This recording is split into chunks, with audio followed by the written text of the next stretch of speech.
अस्सलाम वालेकुम my YouTube family, कैसे हैं आप लोग। उम्मीद करती हूँ आप तमाम लोग ठीक ठाक होंगे और खैर खैरियत से होंगे। और आज आपकी बहन आपके साथ अपनी एक विंटर की रूटीन शेयर करने जा रही हैं। तो मैंने सोचा सभी लोग जो है काफ़ी सारी वीडियोस ऐसी बनाते हैं जिसमें वो अपनी सुबह से लेकर रात तक की रूटीन को शेयर करते हैं। आज मैंने सोचा कि काफ़ी टाइम बाद मैं भी अपनी ऐसी रूटीन आप लोगों के साथ शेयर करूं कि किस तरह से मैं अपनी विंटर को प्रोडक्टिव बनाती हूं, किस तरह से मैं अपनी रूटीन को फॉलो करती हूं। और आज एक दिन आप लोग मेरे साथ गुजारें और देखें कि हमने क्या किया है और क्या नहीं। सबसे पहले मैं आपको टाइमिंग बता दूं, ये मैं 11 बजे उठ चुकी थी। और क्योंकि कल रात में जो है मैं और मेरी सिस्टर इन लॉ जो है जामा क्लॉथ मार्केट गए थे। वहाँ हम लोगों ने काफ़ी सारी शॉपिंग की और घर आने में जो है लेट हो गए। तो फिर रात का जो काम होता है ना, जो मैं आप लोगों के साथ भी शेयर करती हूँ कि काफ़ी सारे काम होते हैं जो आपने रात में ही करने होते हैं, तो वो मैं कर नहीं सकी। तो जिसकी वजह से बहुत सारी जो है मुझे सुबह का दिन जो है मेरे लिए थोड़ा सा टफ़ हो गया क्योंकि काम ज़्यादा बढ़ गए। तो फिर अब मैं उठ गई थी। सबसे पहले उठकर मैंने अपनी किचन की विंडो खोली और देखा आकर कि मेरा किचन इतना ज़्यादा मेसी हो रहा था, क्योंकि रात में बिल्कुल भी हिम्मत नहीं हुई कि किचन वगैरह साफ़ करूं या घर साफ़ करूं या अपने नेक्स्ट डे को प्रोडक्टिव बनाने के लिए कुछ काम पहले से ही करके रखूं। खैर कभी कभी ऐसा हो भी जाता है। और कल रात में जो है ये सालन लेकर आ गए थे, बाहर बाहर से लेकर आ गए थे क्योंकि खाना भी हम नहीं बना सके थे। वैसे तो शॉपिंग पर जाने से पहले खाना बनाकर ही जाना चाहिए। ये छोले वाला सालन लेकर आ गए थे और मेरा किचन इतना ज़्यादा गंदा हो रहा था, तो मैंने सोचा सबसे पहले ये किचन की चीज़ें जो हैं वो समेट लूँ। बच्चे मेरे सो ही रहे थे, वो उठे ही नहीं थे, तो फिर सफाई वगैरह का तो तसव्वुर हो ही नहीं सकता था। मैंने सोचा किचन में जाकर सबसे पहले किचन की चीज़ों को समेटा जाए और फिर उसके बाद नाश्ते की रूटीन फॉलो करूँगी। और जो कुछ कपड़े वगैरह थे मैंने सोचा आज मशीन भी लगा लूँगी। तो फिर मैंने जो है मशीन लगाने का सोचा। अच्छा, कल जो मैं मार्केट गई थी ना जामा क्लॉथ, वहाँ से मैं ये शूज़ लेकर आई थी जो कि मेरे हस्बैंड को बिल्कुल भी पसंद नहीं आए। उन्होंने कहा कुछ महंगी चीज़ ले लिया करो लेकिन ये सस्ती चीज़ों के चक्कर में नहीं पड़ा करो। अच्छा, मुझे ये पड़े थे टोटल 1500 के, विच इज़ वर्थ इट यार। मेरे हिसाब से तो मतलब ठीक था, कैजुअल यूज़ के लिए मुझे चाहिए थे। खैर एक और ले आएंगे, कोई मसला नहीं है। और ये वाली जो है मुझे एक सेट मिला था, ये है 1000 का उन्होंने बताया और 900 का मुझे दिया। और उसके बाद ये वाले जो कड़े थे ये मैं लेकर आ गई क्योंकि मुझे कल शादी में भी जाना है, मेरी कज़न की शादी है। फिर उसके बाद मैं किचन में आ गई और जैसा आप लोगों को नज़र आ ही रहा है। अच्छा, दूध हमारे पास कम था तो हम जो है मैं जो है ना ख़ास तौर पर पाउडर का जो दूध होता है ना वो मंगवा कर रखती हूँ, ताकि अगर कभी इन केस दूध कम भी पड़ जाए तो हम उसे पानी में मिला कर ना सॉल्व करके हमने ये जो हमारा गाय वाला दूध होता है उसके साथ जो है हमारे मिक्स हो जाए और ये थोड़ा सा दूध को गाढ़ा भी कर देता है, जिससे हमारा ना दूध की क्वांटिटी तो बढ़ती है बट चाय बहुत अच्छी बनती है। ये वाला दूध और वो वाला जो है ना आप मिलाकर अगर आप भी टेस्ट करें और यकीन करें, दो इसकी चाय बहुत अच्छी और गाढ़ी गाढ़ी बनती है। हमें तो ये पर्सनली पसंद है और मेरी रिकमेंडेशन ही यही सबके लिए कि ये अगर आप लोग भी यूज़ करना चाहें तो कर लें। और मैं चली गई थी जब मार्केट, तो हमारे हस्बैंड साहिब ने जो है भगोने दूध का जो उबाल दिया। उसके बाद उन्होंने इतना तेज़ आंच कर दी कि दूध का सारा भगोना जो है गंदा हो गया। खैर मैंने अभी इसी में उबाल लिया, उसके बाद मैंने ये सब कुछ धो लिया था, मैं आपके साथ अभी शेयर करती हूँ। किचन को भी मैंने बहुत अच्छे से साफ़ कर दिया था, फिर घर की सफाई की जो आपके साथ साथ मैं शेयर करती जा रही हूँ। कहीं आप लोग ये बोलें कि इतना गंदा हो रहा है सब चीज़ें और ये हमें दिखा रही हैं। ऐसा नहीं है भाई, उतना पूरी रात टांगों में दर्द रहा था, पाँव में, क्योंकि सर्दियाँ भी थीं और उसकी वजह से इतना ज़्यादा चलने की वजह से पाँव में बहुत शदीद दर्द हो गया था। यहाँ मेरी चीनी भी ख़त्म हो गई थी तो मुझे रीफ़िल इसे करना था। फिर मैंने कहा चलो पहले थोड़ी बहुत जितनी भी है वो डालकर जो है बाद में मेरी इसे रीफ़िल करूँगी। और अभी भूख बहुत तेज़ लग रही थी। ये मेरी चाय की पत्ती है, तो चाय वगैरह मैंने चला दी, दूध उबाल दिया। और अब जो रात का सालन बचा था ना, उसी के साथ हम लोगों ने पराठे वगैरह बना लिए थे। पराठे मैं आप लोगों के साथ बनाकर शेयर करती हूँ और आप मुझे ये बताइए कि आप लोगों की जो रूटीन है विंटर की वो कैसी है। और अगर आप लोग मार्केट्स में जाते हैं तो क्या रूल्स फॉलो करते हैं क्या नहीं।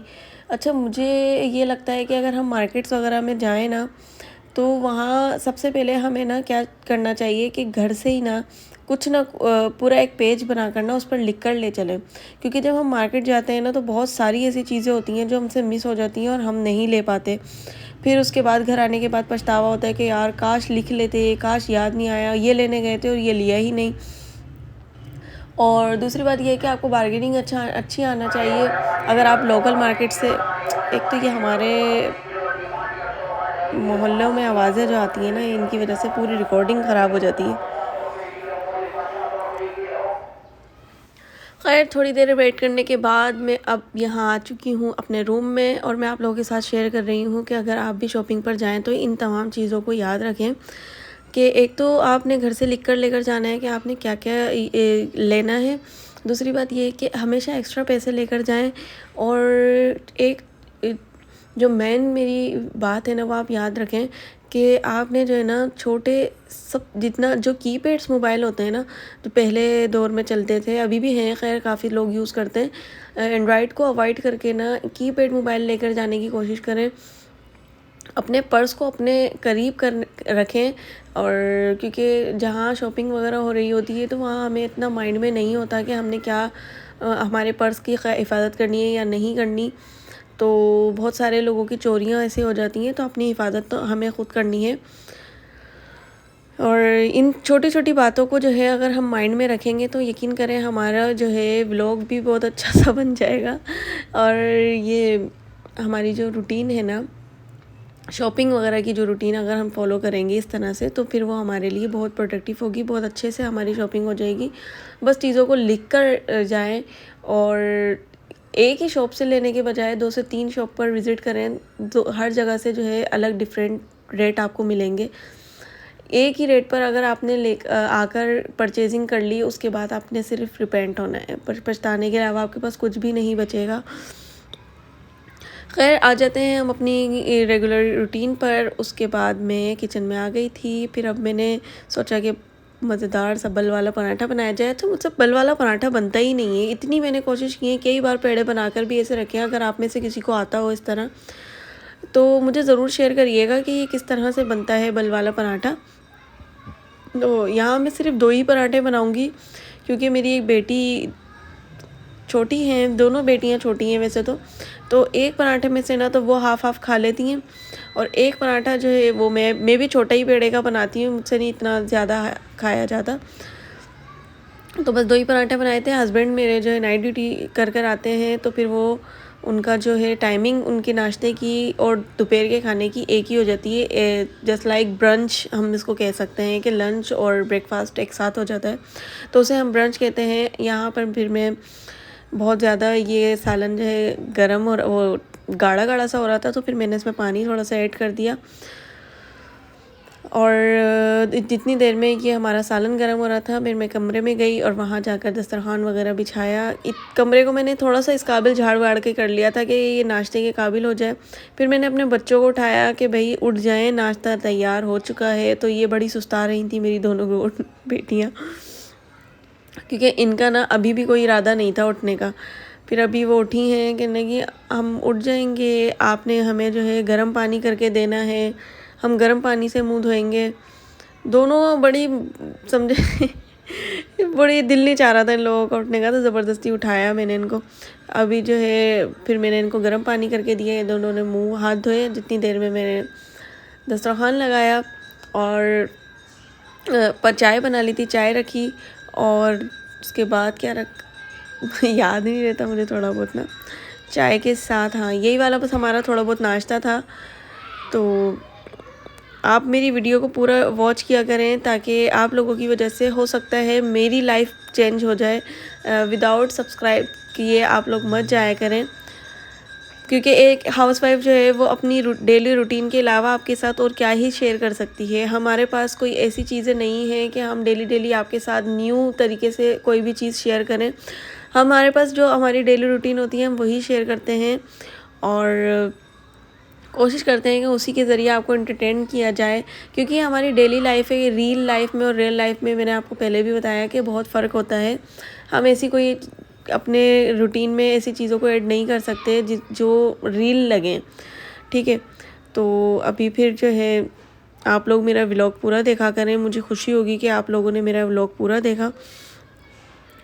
अच्छा, इस सब करने नाश्ते वगैरह के बाद मैं छत पर आ गई थी। ये कपड़े हमारे ना थोड़े पहले से ही धुले हुए रखे थे, तो वो मैंने चारपाई पर रख दिए थे। फिर उसके बाद अपनी बेटियों को भी ऊपर बुला लिया था, क्योंकि ये मशीन के लिए थोड़े बहुत कपड़े थे। तो जितनी देर में मैंने मशीन के लिए पानी भरा, उतनी देर में मेरी बेटियां भी आ गई थी। फिर नीचे जाने के बाद मैंने इनको दोनों को भी नहला दिया था गर्म पानी से ही, क्योंकि धूप थोड़ी आज सही थी, लेकिन हवाएं भी बहुत तेज़ चल रही थी, तो बड़ी मुश्किल हो गई थी।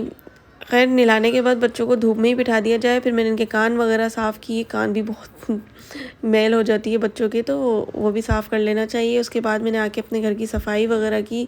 सफाई करके मैं किचन में गई ही थी कि बच्चों ने फिर से घर फैला दिया, और फिर से मुझे अब साफ़ करना है। और यकीन करें, मैं नहीं करने वाली, भाई मेरी हिम्मत जवाब दे गई है। उसके बाद मैंने अपने किचन वगैरह भी साफ़ किया। खाना भी हमारा रेडी था। दाल, मसर की दाल थी ना, काली, हम तो इसे अक्सर काली वाली दाल के देते हैं, वैसे इसे काली खड़े मसर की दाल आई थिंक कहते हैं ना। नहीं, मैं डेली रूटीन में बनाती हूँ, लेकिन मुझे फ़िलहाल याद नहीं आ रहा नाम। ऐसा नहीं है कि आप बोले कि भाई ये किसी होम मेकर है, इनको खाने का नाम ही नहीं पता। बहरहाल फिर कल जो है मुझे शादी में भी जाना है, तो उसके लिए जो है मैंने एक ड्रेस निकाल के रखा था। सोचा कि उसे भी जो है ना, क्योंकि नीचे रखे होते हैं ना कपड़े, उसमें बेड के नीचे हो या कहीं पर भी हो, अलमारी में काफ़ी टाइम से पहने नहीं होते, तो फिर वो उसे धोकर मैंने रख दिया था।